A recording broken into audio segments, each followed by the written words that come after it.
ಬದುಕು ಪೂರ್ತಿ ಜೊತೆಯಾಗಿ ಇರ್ತೀನಿ ಅಂತಿದ್ದ ಗಂಡ.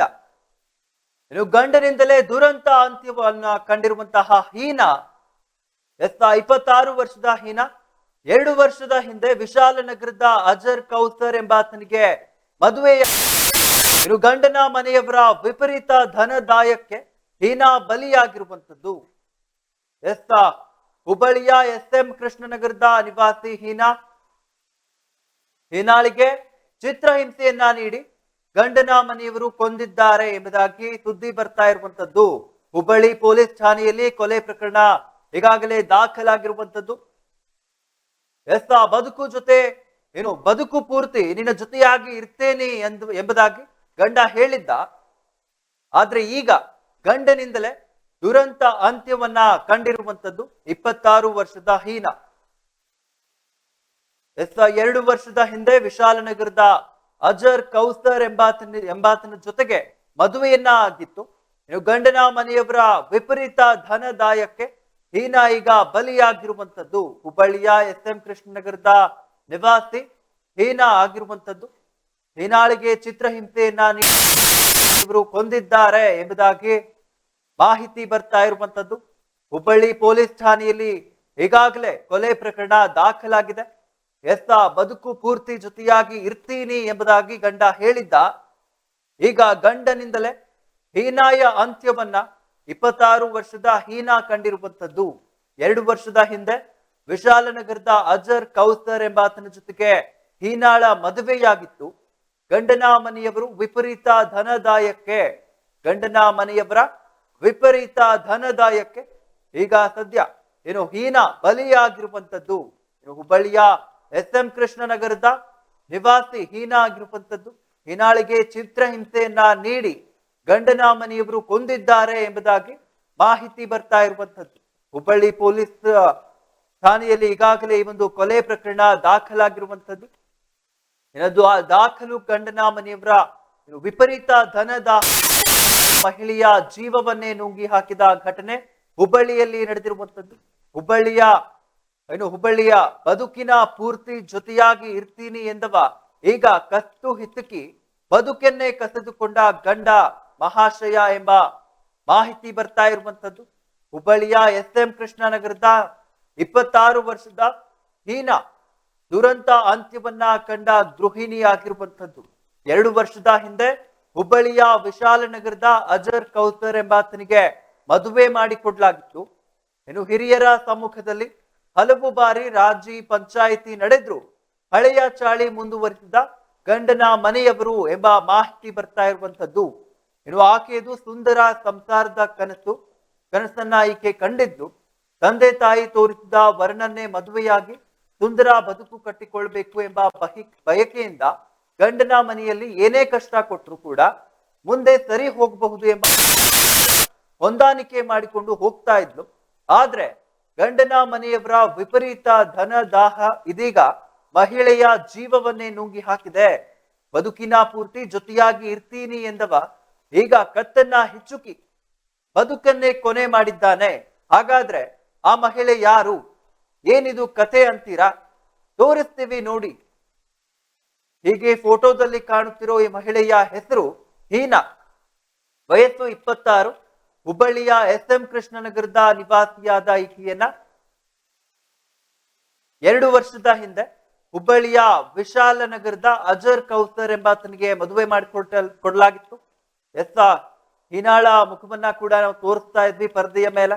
ಈತ ಹೀನಾಳ ಗಂಡ ಅಜರ್.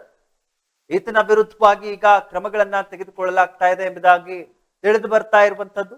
ಮೊದಲು ಹೀನಾಳಿಗೆ ವರದಕ್ಷಿಣೆ ತಂದು ಕೊಡುವಂತೆ ಕಿರುಕುಳವನ್ನ ಕೊಡಲು ಇದನ್ನ ಹೀನಾ ತಮ್ಮ ತವರು ಮನೆಗೆ ವಿಷಯ ತಿಳಿಸಿದಾಗ ಹಿರಿಯರ ಸಮ್ಮುಖದಲ್ಲಿ ಹಲವು ಬಾರಿ ರಾಜಿ ಪಂಚಾಯಿತಿ ನಡೆದಿತ್ತು. ಇಷ್ಟೆಲ್ಲ ಆದ್ರೂ ಕೂಡ ಗಂಡನ ಮನೆಯವರು ತಮ್ಮ ಹಳೆಯ ಚಾಳಿಯನ್ನ ಮುಂದುವರೆಸಿದ್ರು. ಹೀಗಾಗಿ ಮತ್ತೆ ಹಳೆ ಚಾಳಿ ಪ್ರಾರಂಭಿಸಿದ ಹೀನಾಳ ಗಂಡನ ಮನೆಯಲ್ಲಿ ಹೀನಾಳ ಗಂಡ, ಅತ್ತೆ, ಹಾಗೆ ಮಾವ ಹಾಗೂ ನಾದಿನಿ ಹೀನಾಳನ್ನ ಮನ ಬಂದಂತೆ ಥಳಿಸಿದ್ದಾರೆ. ಆಕೆಯ ಕೂದಲನ್ನ ಹಿಡಿದು ತಲೆಯನ್ನ ಗೋಡೆಗೆ ಹೊಡೆದಿದ್ದಾರೆ ಎಂಬ ಸುದ್ದಿ ಬರ್ತಾ ಇದೆ. ಅಷ್ಟೇ ಅಲ್ಲದೆ ವೇಲ್ನಿಂದ ಆಕೆಯ ಕುತ್ತಿಗೆಗೆ ಬಿಗಿದು ಟಾರ್ಚರ್ ನೀಡಿದ ಪರಿಣಾಮ ಹೀನಾ ಪ್ರಜ್ಞೆ ತಪ್ಪಿದ್ದಾಳೆ. ಆಗ ಹೀನಾಳ ಗಂಡ ಅಜರ್ ಹೀನಾಳ ತವರು ಮನೆಗೆ ಫೋನ್ ಮಾಡಿ ಹೀನಾ ಪ್ರಜ್ಞೆ ತಪ್ಪಿದ್ದಾಳೆ ಎಂಬ ಸುದ್ದಿಯನ್ನ ತಲುಪಿಸಿದ್ದ. ಆಕೆಗೆ ಹುಷಾರಿಲ್ಲ ಎಂಬುದಾಗಿ ಕೂಡ ಹೇಳಿರುವಂತದ್ದು. ಆದ್ರೆ ಆಕೆಯನ್ನ ಆಸ್ಪತ್ರೆಗೆ ಕರೆದುಕೊಂಡು ಹೋಗಿಲ್ಲ. ಹೀನಾ ಬಂದು ಆಸ್ಪತ್ರೆಗೆ ಕರೆದುಕೊಂಡು ಹೋಗುವಷ್ಟರಲ್ಲಿ ಪ್ರಾಣ ಪಕ್ಷಿ ಹಾರಿ ಹೋಗಿದೆ ಅಂತಿದ್ದಾರೆ ಮನೆಯವರು.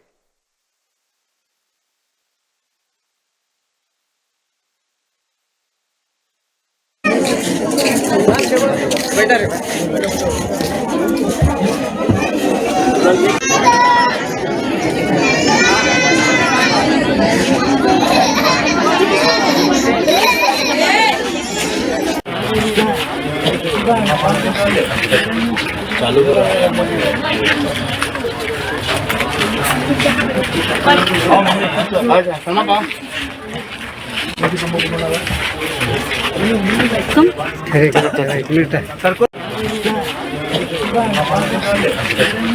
चालू करो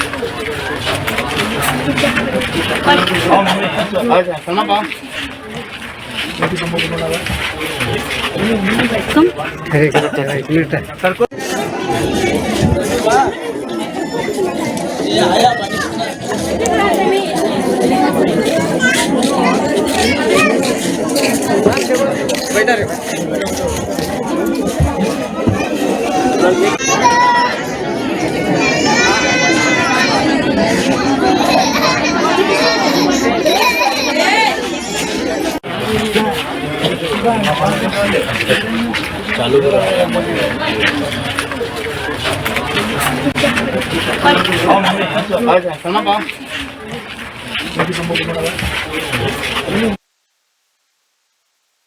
ಏನು ಬದುಕು ಪೂರ್ತಿ ಜೊತೆಯಾಗಿ ಇರ್ತೀನಿ ಅಂತ ಹೇಳಿದ್ದ ಗಂಡ ಈಗ ಗಂಡನಿಂದಲೇ ಹೀನಾಯ ಅಂತ್ಯವನ್ನ 26 ವರ್ಷದ ಹೀನಾ ಕಂಡುಕೊಂಡಿರುವಂತದ್ದು.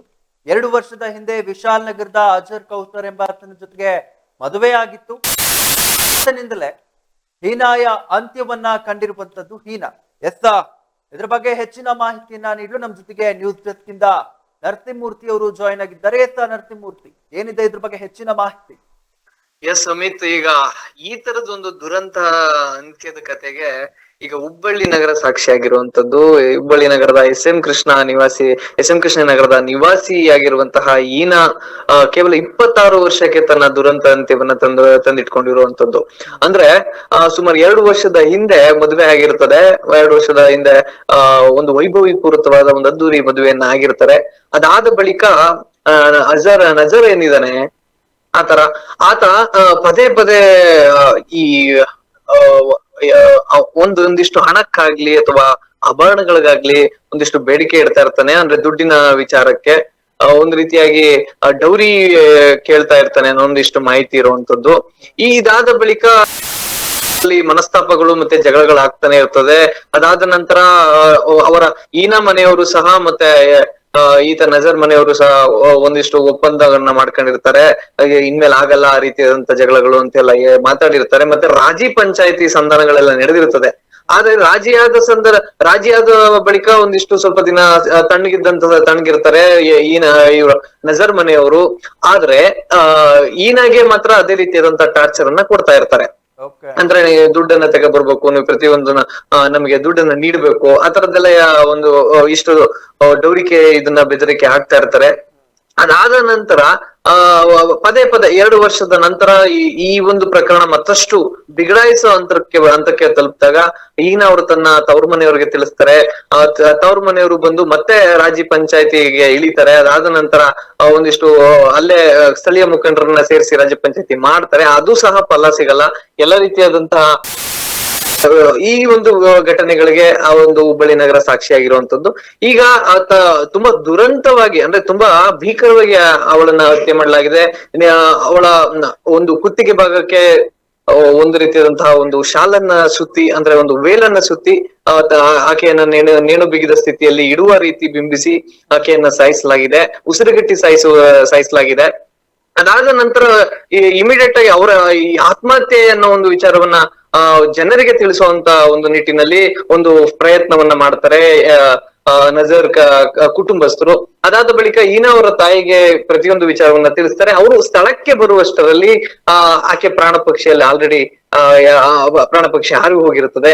ತಕ್ಷಣ ಅವರನ್ನ ಆಸ್ಪತ್ರೆಗೆ ತೆಗೆದುಕೊಂಡು ಹೋಗಿ ಚಿಕಿತ್ಸೆ ಕೊಡಿಸುವಂತ ಒಂದು ಕೆಲಸವನ್ನ ಮಾಡ್ತಾರೆ. ಆದ್ರೆ ಆಕೆ ಅಲ್ಲೇ ಸ್ಥಳದಲ್ಲೇ ಸಾವನ್ನಪ್ಪಿರೋದ್ರಿಂದ ಅಲ್ಲಿ ಯಾವುದೇ ರೀತಿಯಾದಂತಹ ಪ್ರಾಥಮಿಕ ಚಿಕಿತ್ಸೆ ಹಿಡಿದು ಏನು ನಡೆಯೋದಿಲ್ಲ. ಅಲ್ಲಿ ವೈದ್ಯರು ದೃಢಪಡಿಸ್ತಾರೆ ನಿಮ್ಮ ಮಗಳು ಸತ್ತೋಗಿದ್ದಾರೆ ಅಂತ.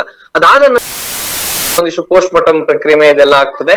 ಇದಾದ ಬಳಿಕ ಹುಬ್ಬಳ್ಳಿ ಪೊಲೀಸ್ ಠಾಣೆಗೆ ಈ ರೀತಿಯಾದಂತ ಒಂದು ಅನುಮಾನ ಇದೆ, ನಮ್ಗೆ ಇವರೇ ಕೊಂದು ನನ್ನ ಮಗಳನ್ನ ನೇತಾಕಿರುವಂತ ಶಂಕೆ ಇದೆ ಅನ್ನೋ ಒಂದು ವಿಚಾರಕ್ಕೆ ದೂರನ್ನ ನೀಡ್ತಾರೆ ಈನ ಮನೆಯವರು. ಇದಾದ ಬಳಿಕ ಕೊಲೆ ಪ್ರಕರಣವನ್ನು ದಾಖಲಿಸಿಕೊಂಡಂತ ಪೊಲೀಸರು ಸುದೀರ್ಘವಾದ ಒಂದು ವಿಚಾರಣೆಯನ್ನ ಮಾಡ್ತಾರೆ. ಅದಾದ ಬಳಿಕ ಈ ಒಂದು ಕೃತ್ಯ ಬೆಳಕಿಗೆ ಬಂದಿದೆ ಅಂತಾನೆ ಈಗಾಗಲೇ ನಮಗೆ ಗೊತ್ತಾಗಿರುವಂತದ್ದು. ಈಗಾಗಲೇ ಈ ಒಂದು ವಿಚಾರಣೆ ಪ್ರತಿಯೊಂದು ಸಹ ಚಾರ್ಜ್ ಶೀಟ್ ಸಲ್ಲಿಕೆ ಇನ್ನು ಕೆಲವೇ ದಿನಗಳು ಬಾಕಿ ಇದೆ. ಎಲ್ಲಾ ರೀತಿಯಾದಂತ ಚಾರ್ಜ್ ಶೀಟ್ ಅನ್ನ ಮಾಡ್ತಾ ಇದ್ದಾರೆ. ಈಗ ಹುಬ್ಬಳ್ಳಿ ಠಾಣೆಯಲ್ಲಿ ಈ ಒಂದು ಪ್ರಕರಣ ಒಂದು ಕೊಲೆ ಪ್ರಕರಣ ದಾಖಲಾಗಿರುವಂತದ್ದು. ನಜರನ್ನ ಸಹ ಹೆಚ್ಚಿನ ವಿಚಾರಣೆಯನ್ನ ಮಾಡ್ತಾ ಇದ್ದಾರೆ. ಮತ್ತೆ ಕುಟುಂಬಸ್ಥರ ಮೇಲೆ ಇರುವಂತಹ ಆರೋಪವನ್ನು ಸಹ ಅವರನ್ನ ಚಾರ್ಜ್ ಶೀಟ್ ನಲ್ಲಿ ಉಲ್ಲೇಖ ಮಾಡ್ಬೇಕಾ ಪ್ರತಿಯೊಂದು ವಿಚಾರವನ್ನು ಸಹ ಈಗಾಗಲೇ ಅಲ್ಲಿ ಸೂಕ್ಷ್ಮವಾಗಿ ಪೊಲೀಸರು ತನಿಖೆಯನ್ನ ಚುರುಕುಗೊಳಿಸಿದ್ದಾರೆ. ಆದ್ರೆ ಈ ಒಂದು ಪ್ರಕರಣವನ್ನ ಮೇಲ್ನೋಟಕ್ಕೆ ಆತ್ಮಹತ್ಯೆ ಅನ್ನಂತೆ ಆ ಒಂದು ಕುಟುಂಬದವ್ರು ಏನಿದ್ರು ಅವರಿಗೆ ಈ ಪೊಲೀಸರು ಶಾಕ್ ಕೊಟ್ಟು ಈ ರೀತಿಯಾದಂತಹ ವಿಚಾರವನ್ನ ಬಯಲಿಗೆಳೆದಿರೋದು ನಿಜವಾಗ್ಲೂ ಹುಬ್ಬಳ್ಳಿ ಪೊಲೀಸರ ಒಂದು ವಿಭಿನ್ನ ಕಾರ್ಯಾಚರಣೆ ಅಂತಾನೆ ಹೇಳ್ಬೋದು. ಅಮಿತ್. ಎಸ್ ನರಸಿಂಹಮೂರ್ತಿ, ತಮ್ಮೆಲ್ಲ ಮಾಹಿತಿಗಾಗಿ ಧನ್ಯವಾದಗಳು. ನಾವು ನೋಡ್ತಾ ಇದ್ವಿ, ಬದುಕು ಪೂರ್ತಿ ಜೊತೆಯಾಗಿ ಇರ್ತೀನಿ ಅಂತಿದ್ದ ಗಂಡನಿಂದಲೇ ಈಗ ಹೀನಾ 26 ವರ್ಷದ ಹೀನಾಯ ಅಂತ್ಯವನ್ನ ಕಂಡಿರುವಂತದ್ದು. 2 ವರ್ಷದ ಹಿಂದೆ ಅಷ್ಟೇ ಮದುವೆ ಕೂಡ ಆಗಿತ್ತು ವಿಶಾಲನಗರದ ಅಜರ್ ಕೌಸರ್ ಎಂಬಾತನ ಜೊತೆಗೆ.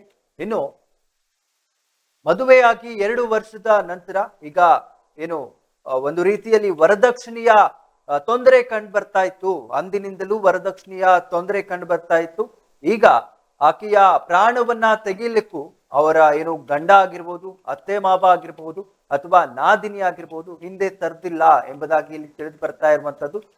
ಈ ಒಂದು ವರದಕ್ಷಿಣೆಯ ಪಿಡುಗಿನಿಂದ ಈಗ ಹೀನಾ ಮರಣವನ್ನ ಹೊಂದಿರುವಂತದ್ದು.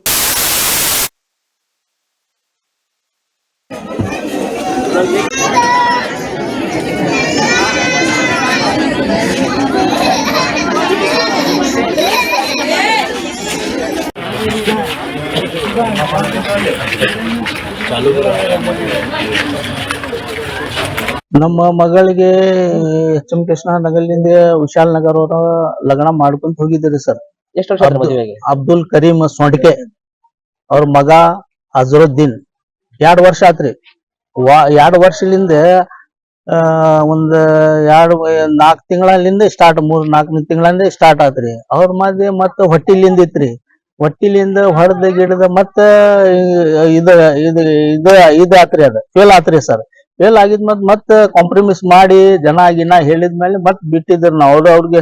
ಮತ್ತ ಅದು ಆಗಿದ್ಮೇಲೆ ಮತ್ ಬಂಗಾರ ತಗೊಂಡ್ ಬಾ, ಅದ್ ತಗೊಂಡ್ ಬಾ, ಇದ್ ತಗೊಂಡ್ ಬಾ, ಅದ್ ತಗೊಂಡ್ ಬಾ ಅಂತ ಜಗಳ ಹಂಗ ಕಾಂಪ್ರಮೈಸ್ ನಡೆದಿದ್ರು. ಮೊದಲೇನ್ರ ಕೇಳಿದಾಗ ವಾಪಸ್ ಮತ್ ಬಂಗಾರ ಏನ್ ಕೊಟ್ಟಿದ್ರ, ಅಮೌಂಟ್ ಏನ್ ಕೊಟ್ಟಿದ್ರ? ಬಂಗಾರ ಬರೇ ಬಂಗಾರ ಕೇಳ್ತಿದ್ರಿ ಸರ್. ಬಂಗಾರ ಇಷ್ಟೇ, ಬಂಗಾರ ತಗೊಂಡ್ ಬರ್ಬೇಕು, ನೀವು ಬಂಗಾರ ತಗೊಂಡ್ ಬೇಕ, ಏನ ಬಂಗಾರ ಬಂಗಾರ ಬೇಕು, ನಮ್ಗೆ ಬಂಗಾರ ಬೇಕಂತ ಬಂಗಾರಿಗೆ ಟಾಚ್ ಮಾಡ್ತಿದ್ರಿ ಸರ್. ಮಾಡ್ತಿದ್ರು ಅವ್ರ ನಮ್ಮ ಅಂಗಡಿ ಐತಿರಿ, ಅವ್ರ ಅಂಗಡಿ ಐತಿ. ಅವ್ರ ಅಬ್ದುಲ್ ಕರೀಂ ಅವ್ರ ಅಪ್ಪಾರ ಹೆಸರ ಸೊಂಡಿಕೆ, ಅವ್ರ ಹೆಸರ ಅಜರುದ್ದೀನ್. ನಮ್ಮ ಯಾಳೆ ಇವ್ರು ಬಾಳ ತ್ರಾಸ್ ಮಾಡಾರಿ. ನಾವು ಕಮಿಷನರ್ ಹತ್ರನೇ ಹೇಳೇನ್ರಿ, ಅವ್ರ ನ್ಯಾಯ ಮಾಡ್ತೇನೆ ಅಂತ ಹೇಳಾರಿ ಸರ್. ಎಷ್ಟು ದಿವಸ ಆಯ್ತು ನೇಮ್ ಹಾಕೊಂಡವ್ರು? ಅವ್ರ ಮನ್ಯಾಗ ಮೊನ್ನೆ 2 ದಿನ ನಿನ್ನೆ ಮೊನ್ನೆ ಅದ ಹೋಗಿದ್ರಿ ಸರ್. ಅವ್ರ ಮನ್ಯಾಗ 6 ಗಂಟೆಗೆ 6:15 ಫೋನ್ ಮಾಡಿದ್ರಿ, ನಿಮ್ ಬರ್ರಿ ಇಲ್ಲಿ ಅಂತ. ನಮ್ಗೆ ಫೋನ್ ಮಾಡಿಲ್ರಿ, ನಮ್ಮ ಮಾಮಾರ ಅದಾರ ಅವ್ರಿಗೆ ಫೋನ್ ಮಾಡಿದ್ರಿ. ಫೋನ್ ಮಾಡಿದಾರ, ನಿಮ್ ಬಾರಪ್ಪ ಸ್ವಲ್ಪ ಮನಿಗ್ ಹೋಗೋಣ ಅಂತ. ನೋಡಿದಾರ, ಅಲ್ಲಿ ಹೋಗಿ ನೋಡಿದಾರ ಗಾಡಿಗೆ ತಲಿಲಿಂದ ಹೊಡೆದ ಅವ್ರ ಹೆಣ್ಮಕ್ಳು ಮಾಡ್ಕೊಂತ ಹೋಗ್ತಾರೆ. ಇದೇ ತರ ಮುಂದುವರಿತದೋ ಏನ್ ಇದಕ್ಕ ಏನಾರ ಕಾನೂನು ಕ್ರಮ ತಗೋತಾರೋ. ಈಗ ಈ ಹುಡುಗಿನ ಜೀವ ತಗೊಂಡ್ರು ಯಾರ ಜೀವ ಕೊಡ್ತಾರ? ಅತ್ತಿ ಮಾವ ನಾದ್ನಿ ಇವರೆಲ್ಲಾ ಜೀವ ಗಂಡ ಇವ್ರ ಆಸ್ತಿ ಅವ್ರ ಅಂತ ಹೇಳ್ತಾರ. ಇದೇನ್ ಆಸ್ತಿ ಬಂಗಾರ ಬೆಳ್ಳಿ ಕೇಳ್ತಾರಲ್ಲ, ಇವ್ರಿಗೆ ಏನ್ ಕಡಿಮೆ ಬಿದ್ದದ? ಮಾಡ್ಕೊಂಡು ಹೋಗ್ಬೇಕಾದ್ರೆ ಈ ತರ ಯಾಕೆ ಹೇಳ್ಬೇಕು? ಮೊದಲಿಗೆ ಹೇಳ್ಬೇಕಾಗಿತ್ತು. ಕೊಡ್ಬೇಕು ಕೊಡ್ರಿ ಅಂತ ಹೇಳಿ ನಾವ್ ಬೇಕಂದ್ರೆ ಕೊಡ್ತಿದ್ವಿ ಬೇಡಂದ್ರೆ ಬಿಡ್ತಿದ್ವಿ ನಮ್ಮ ಹೆಣ್ಮಗಳಿಗೆ. ಇದನ್ನ ಕರ್ಕೊಂಡ್ ಹೋಗಿ ಮದ್ವಿ ಮಾಡ್ಕೊಂಡು ಹೋಗಿ ಈ ನಮ್ಮನ್ನ ಟಾರ್ಚರ್ ಮಾಡಿದ್ರ ಇವ್ರ ಜೀವ ಕೊಡ್ತಾರ? ಈಗ ನಮ್ ಜೀವ ಹೋಗೈತಿ, ನಮ್ ಜೀವಕ್ಕೆ ಜೀವ ಬೇಕ ಅವನಿಗೆ ಗಲ್ಲ ಶಿಕ್ಷೆ ಬೇಕು. ಅವ್ರು ಯಾರು ಮಾಡ್ಯಾರಲ್ಲ ಅವ್ರ 4 ಜನ ಬೇಕು ನಮ್ಗ. ಅವ್ರು ಪ್ರೆಗ್ನೆಂಟ್ ಇದ್ದು ಹುಡುಗಿಗೆ ಈ ತರ ಹೊಡೆದು ಟಾರ್ಚರ್ ಮಾಡಿ ತಲೆಗೆ ಹೊಡೆದು ಆಕಿನ್ ತಲಿ ಹೊಡೆದ್ ತಲಿನೂ ಇದು ಮಾಡ್ಯಾರ. ಎಷ್ಟು ತಿಂಗಳಿದ್ರು ಮೇಡಮ್? ಆ? ಎಷ್ಟು ತಿಂಗಳು? 5 ಮಂತ್ ಪ್ರೆಗ್ನೆಂಟ್ ಇದಾರ ಅವ್ರು. ಇದ್ರೂನು ಇವ್ರು ಯಾಕಪ್ಪ ಇವ್ರು ಒಂದ್ ಮಗಳ ಮದ್ವೆ ಮಾಡ್ಕೊಂಡು ಒಬ್ಬರು ಟಾರ್ಚರ್ ಮಾಡೋದು ಇವ್ರಿಗೆ ಯಾರು ಹೇಳಿದಾರೆ? ಏನ್ ಕಾನೂನು ಇನ್ನಾದ್ರೂ ಕಾನೂನು ಏನ್ ಹೇಳಂಗಿಲ್ಲ? ಬಾಯಿ ಮುಚ್ಕೊಂಡೇ ಇರ್ತಾರೆ ಏನಾದ್ರು? ಇದಕ್ಕ ಇದೆಲ್ಲ ಎಲ್ಲಾ ಕರ್ನಾಟಕ ಜನಕ್ಕೆ ಹೋಗಿ ತಿಳಿಲಿಕ್ಕೆ ಈ ತರ ಬಂಗಾರ ಸಲುವಾಗಿ ಒಂದ್ ಹುಡುಗಿಗೆ ಕೊಂದಾರ. ಈಗ ವರದಕ್ಷಿಣೆ ಕೇಳಿದ್ರ ಮೊದ್ಲೇಕ? ಅವಾಗ ನೀವು ಹೋಗಿ ಬುದ್ಧಿವಾದ ನಿಮ್ ಜಮಾತ್ನೆಲ್ಲ ಹೋಗಿ ನೋಡ್ರಿ, ಬುದ್ಧಿವಾದಗಳನ್ನು ಹೇಳೇವಿ, ತಿಳಿಸಿ ಬೇಸಿನೂ ಹೇಳೇವಿ. ಇವ್ರದ ಹೆಸರು ದೊಡ್ಡದು, ಸುಂಡಕೆ ಅಂತ ಹೇಳಿ ಹೆಸರು ದೊಡ್ಡದೈತಿ. ಆ ಸುಂಡಕೆ ಅಂತ ಹೇಳಿದ್ರೆ ಎಲ್ಲಾರು ಸ್ವಲ್ಪ ಸುಮ್ಮನದಾರ. ಆದ್ರೂನು ಹೇಳೋ ಕರ್ತವ್ಯ ಐತಿ, ಸ್ವಲ್ಪ ಹೇಳಿ ಕಳ್ಸ್ಯಾರ. ಆದ್ರೆ ಅದೇ ಯಾರ್ದದು ಹೇಳತನ ರೊಕ್ಕ ಕೊಟ್ರ ಬಾಯಿ ತೆಗಿತೈತೆ ಅಂತ ಹೇಳ್ತಾರಲ್ಲ, ಅಂತ ಮಂದಿ ಜೊತೆ ಏನ್ ಮಾತಾಡ್ಬೇಕ್ರಿ? ಅಂತ ಜೊತೆ ಏನ್ ಮಾಡಿ ಮಾತಾಡ್ಬೇಕು? ಇವ್ರಿಗೆ ಏನಾಗ್ಬೇಕು? ಗಲ ಶಿಕ್ಷೆ ಆಗ್ಬೇಕು. ನಮ್ ಜೀವ ಹೋಗೈತಿ, ನಮ್ ಜೀವ ಕೊಡ್ತಾರೇನ್ರಿ ಅವ್ರ? ಕೊಡಂಗಿಲ್ಲ.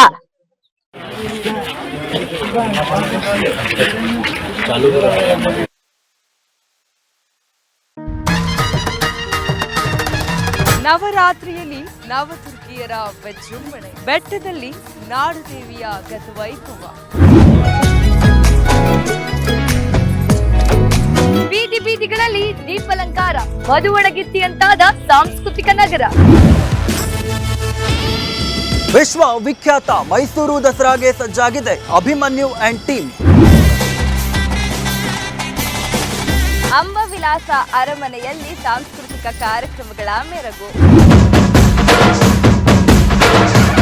ಅರಮನೆ ಸಿಂಹಾಸನವೇರಿ ಯದುವೀರ್ ಖಾಸಗಿ ದರ್ಬಾರ್. ಮನೆ ಮನೆಗಳಲ್ಲೂ ರಂಗು ರಂಗಿನ ಬೊಂಬೆಗಳ ದಸರಾ. ಆಹಾರ ಮೇಳದಲ್ಲಿ ಭೋಜನ ಪ್ರಿಯರ ಚಿತ್ತ, ಬಗೆಬಗೆಯ ಖಾದ್ಯಗಳತ್ತ. ವಜ್ರ ಮುಷ್ಟಿಗಾರಕ್ಕೆ ತುದಿಗಾಲಿ ನಿಂತಿದ್ದಾರೆ ಜಗಜೆಟ್ಟಿಗಳು.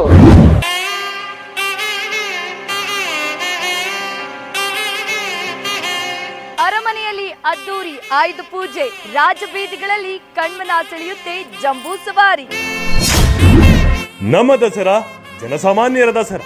ದಸರಾದ ಇಂಚಿಂಚು ಸ್ಟೋರಿಯನ್ನ ಕೊಡ್ತೀವಿ, ನೋಡ್ತಾ ಇರಿ ಈಡೆನ್ಸ್ ನ್ಯೂಸ್.